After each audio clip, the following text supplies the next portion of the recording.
crois qu'au Sahel, mais pas seulement, il y a souvent une convergence des luttes en quelque sorte entre l'extrême gauche qui revendique souvent des indépendances territoriales de certaines zones, remettant en cause les souverainetés nationales, et puis les organisations islamistes, terroristes, armées, qui mènent aussi des combats contre les grandes puissances, les puissances européennes, mais aussi les pays stables, notamment au Maghreb ou dans l'Afrique subsaharienne. Et à l'évidence, aujourd'hui, le Maroc fait l'objet d'une tentative de déstabilisation des islamistes, à l'intérieur d'ailleurs sur le sol marocain, mais aussi de la part d'organisations extérieures.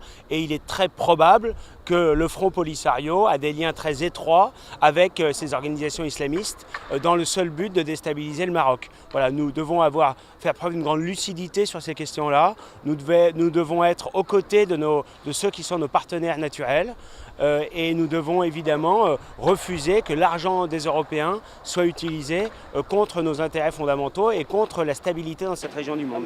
Dernière question, c'est que le Polisario, il est armé aussi. Donc est-ce que vous avez peur que ces armes se proliférer dans la région comme à l'époque des armes de Kadhafi et que ça tombe dans des organisations terroristes? Il y a un réel danger. Il y a bien sûr un grand danger parce qu'en réalité on sait qu'il y a des très fortes porosités au Maghreb et dans les pays subsahariens entre des organisations criminelles, mafieuses, terroristes, des groupes extrémistes marxistes comme le Polisario, et il est très probable que des trafics d'armes entre ces différents groupes existent, des commerces d'armes. On a d'ailleurs bien vu ce qui s'est passé entre la Libye et le Mali.